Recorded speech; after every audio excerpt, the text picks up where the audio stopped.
Donc moi je suis prof de PS à Pantin dans le 93. Je vous présenterai ensuite donc, les 5 intervenants que vous connaissez peut-être. Donc Jean-Pierre Fabier qui est président du club de l'US Ivry, Marie-Georges Buffet donc, qui est député dans le 93 et ancienne ministre des Sports, Nicolas Bonnet qui est élu à Paris, président du groupe PCF Front de Gauche des élus de Paris et président de la commission sport du Parti communiste aussi. Nathalie François qui est secrétaire nationale au syndicat au SNEP, avec FSU, qui est le syndicat des professeurs d'éducation physique, dans le secteur sport scolaire. Et Rodrigo Arenas qui est, je sais pas si président départemental à la CCE 93. Dans toutes les réunions, on n'a jamais été invité, et on s'est invité à toutes les réunions, officielles ou pas, consultations publiques ou événements qui ont pu être organisés par la Seine-Saint-Denis, par le département de Seine-Saint-Denis. On s'est toujours invité dans tous les événements parce qu'il y a une question qui est évidente et qui a une résonance particulière sur la question du savoir nager. Mais en gros, accueillir le plus grand événement mondial au niveau sportif dans l'endroit, dans le territoire français où il y a le plus faible taux de pénétration, donc c'est le nombre de licenciés, et où il y a un élève sur deux qui ne sait pas nager en entrant en 6e, on voit qu'il y a quand même une tentation. Les JO sont profitables à la population. C'est-à-dire que, et pas que du 93, Jean-Pierre Fabier qui est du 94, il y a Paris, il y a le niveau national, il y a le Parlement, donc on n'est pas que sur la question du 93, on est sur la question nationale.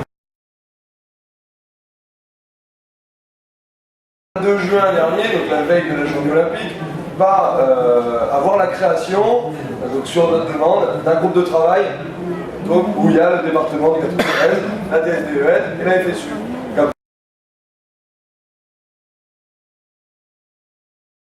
Voilà, on a vraiment pour volonté, une fois qu'on a posé toutes ces choses-là, de rassembler et d'engager quelque chose. On n'a pas voulu faire non plus un débat contradictoire, on a voulu se rassembler. On a voulu rassembler vraiment la diversité pour avancer et imaginer ce qu'on va pouvoir faire. Et en fonction de votre statut, si vous voulez, de votre mandat, quel va être votre point de vue sur les jeux, l'attribution et éventuellement des craintes ou vos doutes, et sinon, quelle perspective spécifique pour le mouvement sportif, quelle perspective spécifique pour des parlementaires, quelle possibilité et donc quelle responsabilité pour les élus locaux, quelle activité syndicale pour le SNEP, mais éventuellement aussi sur une intersyndicale, d'accord, parce que nous on est à la FSU, mais il y a un travail qui avait été engagé aussi par d'autres syndicats, on reparlera de la charte sociale, et qu'est-ce qu'on fait avec les parents, qui sont nos parents, les parents de nos élèves, et qui sont aussi le citoyen lambda, qui n'est pas forcément sportif, alors il peut être adhérent de club, mais il peut être aussi le citoyen de Seine-Saint-Denis qui est justement, qui va avoir qui va vivre des conséquences de tout de la modification que va vivre le département, et surtout qui porte les enjeux de logement, de transport, d'accès aux services publics, etc. Ils ont aussi leur point de vue et du coup possibilité d'action.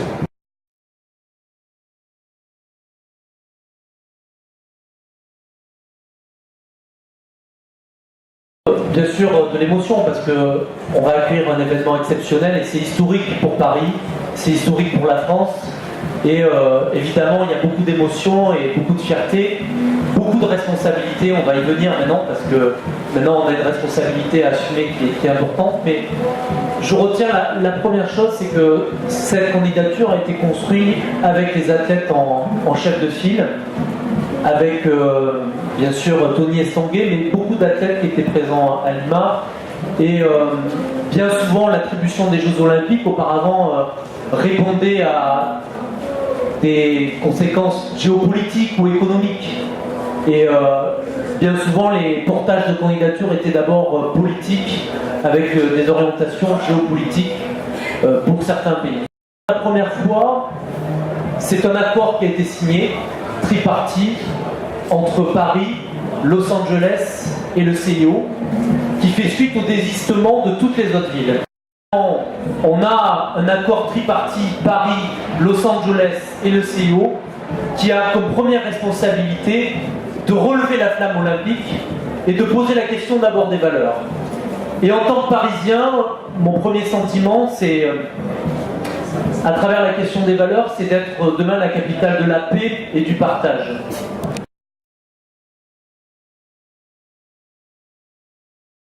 Devra porter, je l'ai évoqué sur ces villes qui se sont désistées, mais c'est des exigences fortes. À la fois, on reviendra sur la question des dépenses et du coup, mais des Jeux Olympiques utiles pour le développement du sport, de la pratique sportive, utiles pour le développement en termes d'urbanisme des quartiers, donc pour les populations les plus impactées, utiles sur des enjeux, et notamment à Paris, on est frappé par la pollution. Et si il n'y a pas un effort considérable sur le réseau de transport et le Grand Paris, et si on ne relève pas ce défi de l'environnement, de l'écologie, on sera aussi à côté de la plaque. Défi en termes sociaux.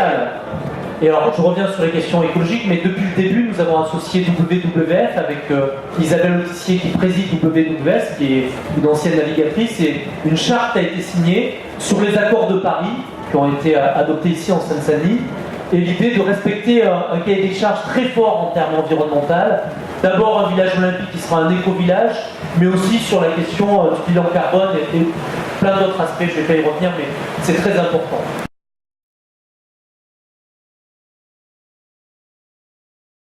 Nous avons simplement 39 piscines et des centaines de gymnases. On est l'un des départements les moins dotés en équipement sportif avec la Seine-Saint-Denis. Alors on a un défi énorme à relever, c'est que au-delà de l'événement, si on veut développer la pratique, eh bien il faut un grand plan de rattrapage des équipements sportifs de proximité. Et pour ça, moi je lance un appel avec plusieurs élus, avec Marie-Georges et d'autres, aujourd'hui à la fête de l'UMA, qui s'appelle Ouvrons et construisons ensemble une nouvelle page du sport et de l'olympisme. Un appel qui s'adresse à toute la population parce que si on veut changer les jeux, si on veut que ça soit utile aux populations, il faut que dès maintenant, l'ensemble des populations se saisissent du sujet et qu'on ait une grande démarche citoyenne autour des jeux. Et donc l'appel que l'on lance, c'est une consultation, mais surtout créer des comités locaux pour peser sur la loi qui sera mise en débat très prochainement. Et les jeux seront ce que nous en ferons. Ce que les citoyens, les Français, les profs de PS, les dirigeants des clubs en feront en s'impliquant dans cette démarche. S'il n'y a pas d'implication citoyenne, sachez que les entreprises sont déjà là, elles sont déjà partenaires, elles sont déjà au cœur du dispositif, et bien elles en feront des jeux comme on en a connu, et des jeux qui sont très critiqués, de l'argent, des sponsors, et avec d'autres.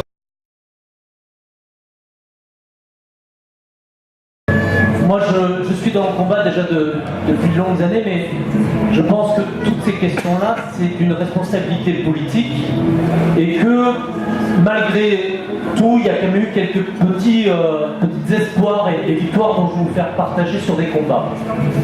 Tout d'abord sur la question de mener le débat avec Adrien Pécou qui est présent, qui est journaliste au Monde. On avait décidé dès 2015 d'ouvrir le débat en écrivant ce bouquin « Libérer le sport ».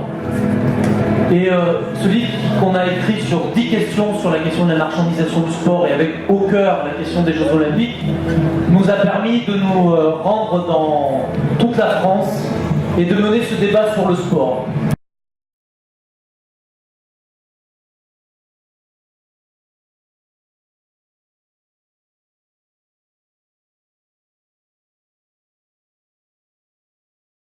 C'est vrai que vous ici, vous êtes très sensible au fait que ce soit en Seine-Saint-Denis, etc. Mais nous, il faut absolument qu'il se développe partout. Cet héritage, il doit se construire sur tout le territoire, sur l'Hexagone et Outre-mer compris. On veut que tous les jeunes Français et les jeunes étrangers qui vivent en France, et qu'on est très heureux d'accepter, qui puissent vivre cet événement-là et faire s'approprier la pratique sportive, la pratique culturelle, la pratique s'entraîne, il faut qu'il y en ait partout et qu'il soit fait pour une pratique collective, pour une pratique des filles et des garçons ensemble, pour une pratique des élèves en situation de handicap. Il faut absolument qu'on développe cette question-là parce que les JO, c'est aussi ça, c'est tout le monde.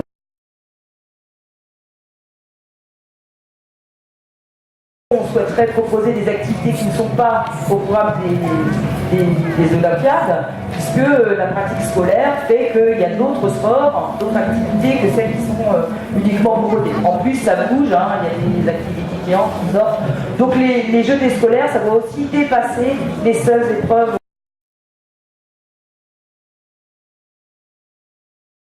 On emmène tous nos jeunes, parce que nos jeunes aujourd'hui, c'est ceux qui seront là, soit directement sur la piste en 2024, mais qui seront aussi dans les tribunes, qui seront les journalistes sportifs. On doit les éduquer et on doit travailler ensemble à ce que les commentaires ne soient plus ce qu'ils sont parfois. On doit amener chacun à son plus haut niveau.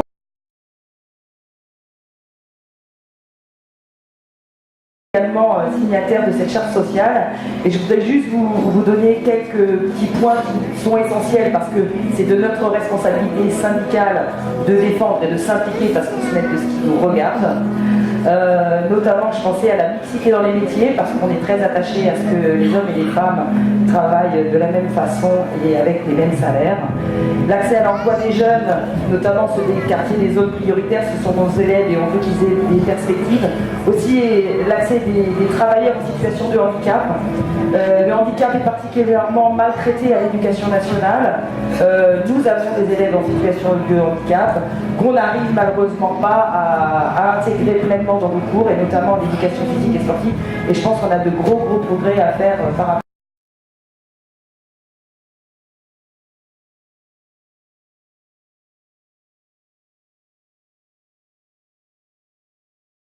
Merci, bonjour à toutes et à tous. D'abord, moi je suis contente d'avoir les Jeux, parce qu'il faut le dire aussi. Parce que nous serons tous devant nos écrans pour assister à des beaux gestes sportifs, à des moments où on aura beaucoup d'émotions. Donc il ne faut pas être hypocrite par rapport à ça. Après, on sait bien toutes les dérives que connaît le sport. Ce sont les dérives qui parcourent la société. Oui, le CIO est corrompu. Le CIO est corrompu, comme sont corrompus les gouvernements qui sont prêts à tout pour obtenir tel ou tel événement sportif. On le sait. La question, c'est pas de dire parce qu'il y a toutes ces dérives qui sont les dérives que connaît la société, qui envahissent le sport, nous allons refuser tout grand événement sportif en disant oh là là, attention.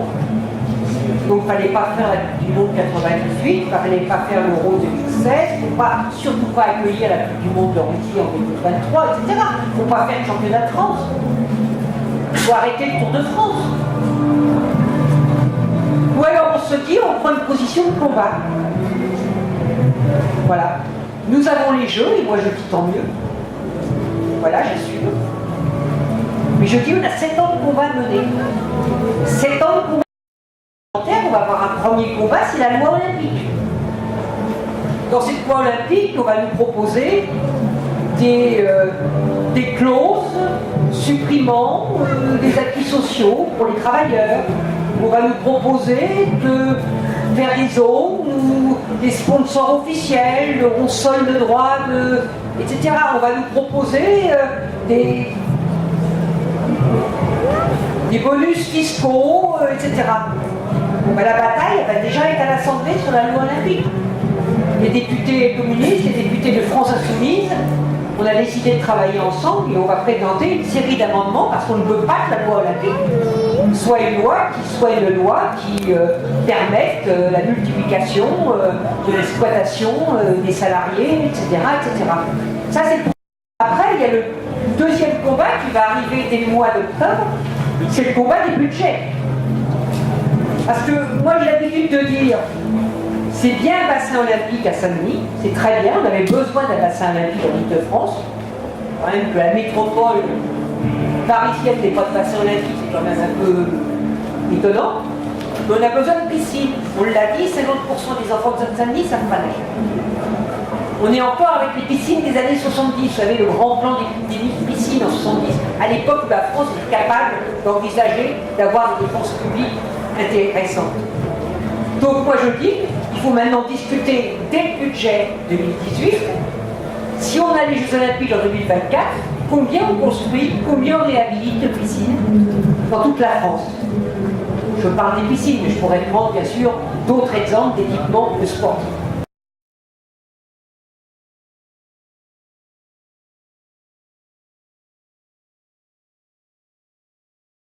Oui, on a besoin d'infrastructures. Le CNTS, qui a été détourné de ses fonctions depuis des décennies, qui a servi à tout, sauf à vraiment aider les petits clubs. Mais le CNTS, quel est son avenir si, comme ils l'ont annoncé, ils privatisent la Française des Jeux? Pourquoi une Française des Jeux privatisée continuerait à contribuer aux équipements sportifs. Parlementaire, il existait un groupe de parlementaires pour obtenir les JO. Donc je pense qu'il faut demander à la présidence de l'Assemblée de transformer ce groupe en commission régalienne pour suivre la préparation des JO, parce que je pense qu'on ne peut pas simplement se contenter de la petite parcelle consacrée au sport à la commission des affaires culturelles et de l'éducation. D'indépendance du mouvement sportif français. La loi française a décidé qu'il y avait un partage des missions de service public entre l'État et le mouvement sportif. Et c'est une très bonne chose. Parce que ça permet à l'État, par exemple, de se mêler de la vie des fédérations. Moi, j'ai dissous la fédération d'haltérophilie pour dopage et utilisation abusive de la carte bleue. Il faudrait regarder de plus près ce qui se passe à la fédération de glace. On a vu ce qui s'est passé récemment au rugby, etc. etc. Tennis.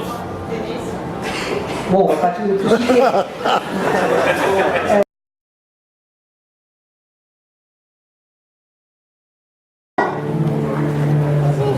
Le village olympique, le village des médias, ça devient des logements sociaux, ça devient des logements tout standing. Vraie question. Des bureaux. Bon, moi j'entends les maires qui disent nous on veut que ce soit des logements sociaux.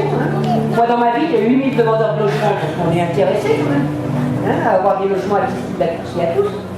Donc voilà, donc j'ai envie de dire, au lieu de... Hier j'étais en débat avec un monsieur très gentil, mais qui présidait je sais pas quoi, le comité ou le collectif non JO. Mais je dis maintenant on les a les JO, alors vous faites quoi? Vous dites toujours non aux JO ou vous faites quelque chose avec nous pour lutter pour que les JO ils soient autre chose que ceux qui ont été? Il a fini par admettre qu'il faudrait qu'on se voie et que peut-être qu'il serait mieux qu'on lutte ensemble. Voilà. Mais je vais ajouter une autre bagarre que tu as citée aussi. Est-ce qu'on va accepter, comme moi je l'ai vu aux cérémonies d'ouverture à Londres, que des pays qui interdisent toute pratique sportive aux femmes continuent à défiler en mettant 3 ou 4 femmes à l'arrière de la délégation comme alibi, continuent à défiler aux Jeux Olympiques à Paris.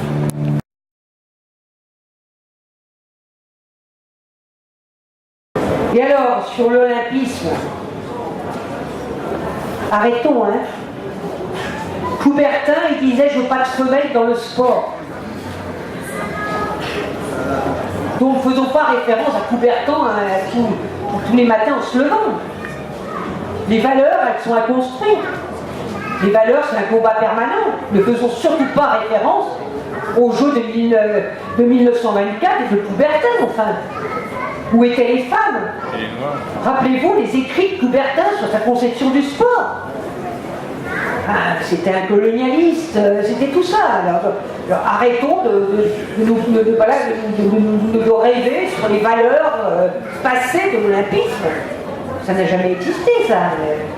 Il faut construire des valeurs pour le monde du sport, il faut construire des valeurs olympiques, mais ne nous référons pas au passé. Alors je sais bien qu'on rêve toujours d'un retour en arrière, mais bon, il faut surtout construire du neuf aujourd'hui, quoi.